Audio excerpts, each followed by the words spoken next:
Hi there, Stampers. Tracy Filter here with Tracy's Ink Spot. Thanks again for joining me for another Fun Fold Friday. One of the more recent videos I did was a mega designer series paper explosion card, and today I'm going to show you a mini version of that.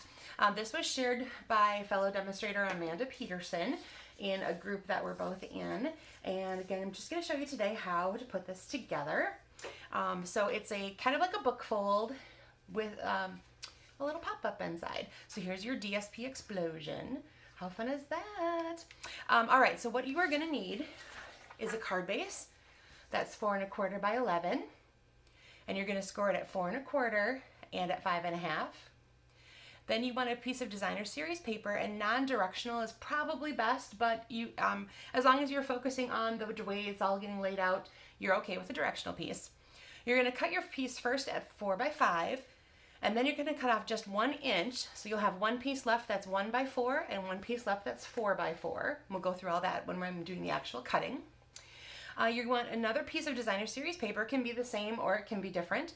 That's 6 by 6, and then we're going to fold it in such a manner to create that explosion piece right there. Today I'm going to be using Tidings of Christmas. It's in our annual catalog that's on its way out of retirement, or on its way to retirement right now. So several of the things I'm using today are on that list. And if there are things that really strike your fancy, make sure that you get them before they're gone. All right, so then also you're going to want to have some kind of ribbon or embellishment for this part here. I'm going to be using the very vanilla scalloped lace, also on the retirement list. And then I've used, for my focal point, I've used a piece of Sahara sand cardstock that I have punched out with the tailored tag die, also headed for retirement, and I'm so sad about this one. This is one of my absolute favorite punches. So if you still want to have that one, make sure you snatch that before it's gone. You also need a piece of neutral cardstock that's 2 3/4 by 2 3/4, and what that's going to do is fill the space in the middle here for you to stamp or write or whatever you want to be doing with your message. Now for this particular card, I chose to make everything in Sahara sand. So my neutral piece is Sahara sand, my card base is Sahara sand, and so is my focal point piece right here. Okay, and then you want either some phrases or stamps or something to decorate this particular area. It's a 4 by 4 space, so just pick something that you would like to fill in that area. Okay, so I'm going to set that off to the side, and then I will work on the scoring parts with you. Okay, so you're going to take your paper trimmer, and like I said, you're going to have a piece of 4 1/4 by 11 that you're first going to put in and score at 4 1/4. So go over your 4 1/4, and then you're going to go to 5 1/2. 5 1/2 is the natural halfway point for this particular size piece. Okay, so what you're going to do there then is you're going to fold in half like you would normally, and give that a good burnish with a bone folder. Then at that 4 1/4 point, let's go ahead and push that back the other direction. Okay, this is how we're going to create what we normally would call a book fold. So book being, it's like it says it's bound on one part. So this is your bound portion. Now you can decide a couple different ways to do this. If you want the gold ribbon, or if you're going to be using something like that to go all the way around, don't seal it yet. Let's go ahead and decorate up that part first. Okay, so like I said, the first thing of your cardstock or designer series paper that you picked was a piece that was 4 by 5. Okay, so this is my 4 by 5 piece. Then I'm going to go ahead and put that in at 1 inch. Make sure I've got the right direction. That's my 4. Okay, good. So 1 inch in. And that way, especially if you are using a directional piece, you know you've got everything going the same way and in the same direction. Okay, so here's your 1 and here's your 4 by 4. So those are going to go ahead and get added on. Let me grab my stamp and seal. Now I like this Tidings of Christmas pack because it automatically comes in a 6 by 6 size, so I didn't have to do any actual cutting down for the inside piece. I just had to trim up a little piece to use for the outside. It's got some great Christmas patterns in there. You've got some things that look like holly, etc. But I really like these plain neutral sides as well. They actually have more of almost like a fall feel to them, with a little bit of yeah, this looks like a little holly leaves, but there's also things that look like pods and milk. What's the word? The milk ones.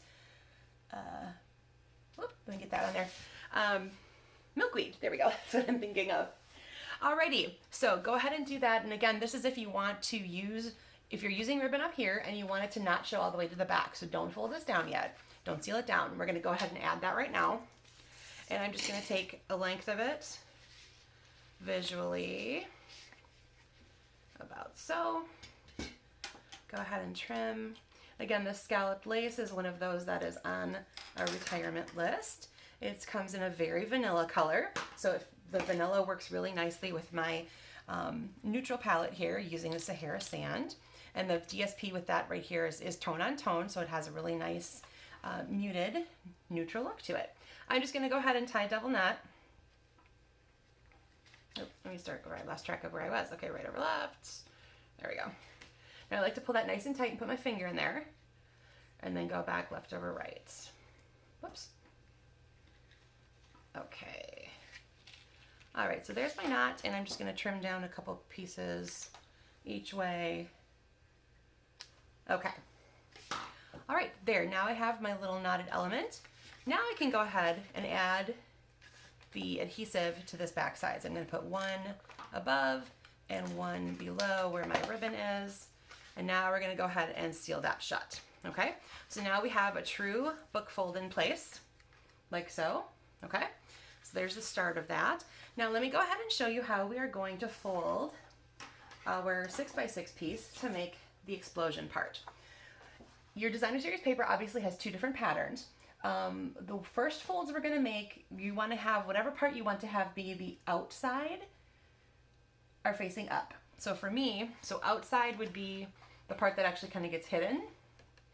This would be the inside, okay?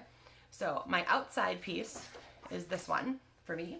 You're going to just fold it in half both directions. So you don't necessarily need to have a scoring tool for this part. You actually like your trimmer or your Simply Scored, because you can just match up the corners and use your bone folder. Okay, so one direction, and then turn it and do the other direction. Okay, and again, some really nice burnishing and creasing on that. Okay, now you're going to want to make sure that the inside portion is facing up, and you're going to go corner to corner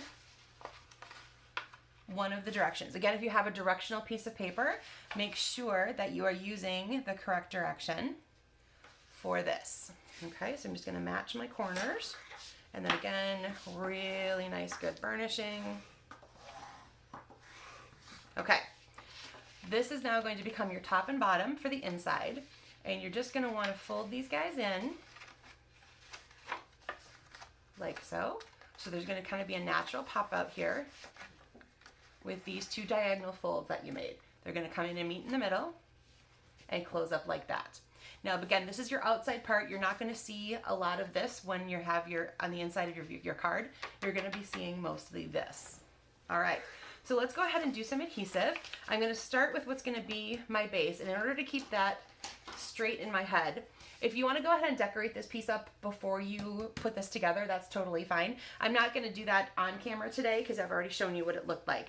But this neutral square is where you can decorate for your inside. Like I said, you can put down your phrase or images, or just this is where your message is going to go. So it's going to be in the bottom quadrant. And remember, we're just going to be working with a whole, like the diamond shape basically. So your bottom quadrant is where that's going to go. So we're going to close that up and flip it over, and I'm going to put my adhesive now on the back of where we just put that piece. Okay, so it's sticky on the back here. Now let's go into our book fold. You're going to want to center that top to bottom, left to right, inside that 4x4 portion that we already have going. Okay, and then I'm going to use my bone folder again just directly in this part just to give that adhesive a really nice good burnish and make sure that we've got everything sticking down.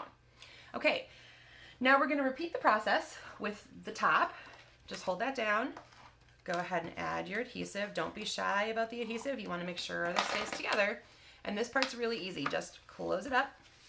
And again, I'm going to go ahead and use my bone folder just to give it a little bit of extra burnish.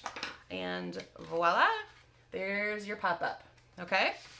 I'm going to show you how I did a few of my elements on the front here then.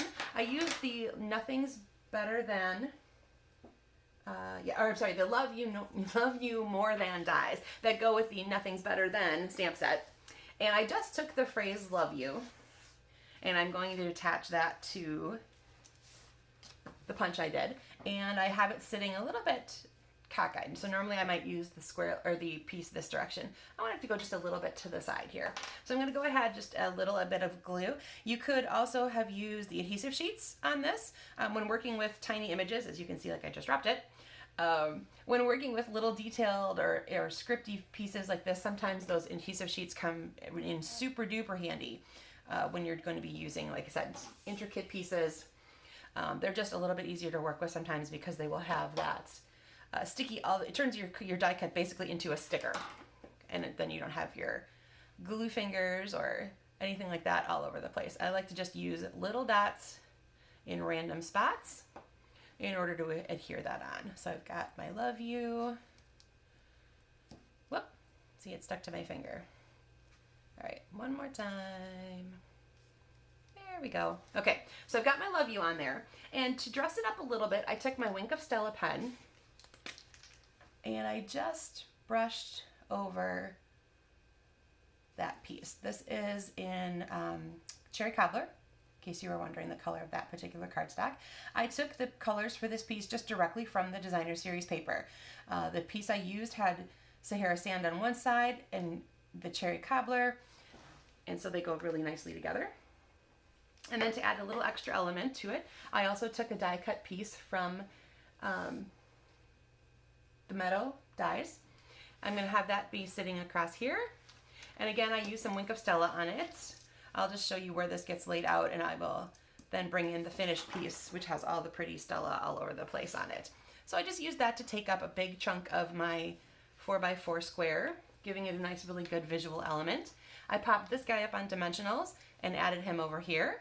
And I did trim off, as you can see. I thought this looked a little goofy, so I went ahead and I trimmed that off to begin with, so you don't have that showing there. So I can still do that because I didn't really glue it down. But I just took my scissor, trimmed it down, and now you don't even see that piece. This piece just gets covered up by the die anyway, and that way I just have a nice stem with some pretty leaves, pretty flowers on it. Okay, so let me show you the one I made before I came on camera.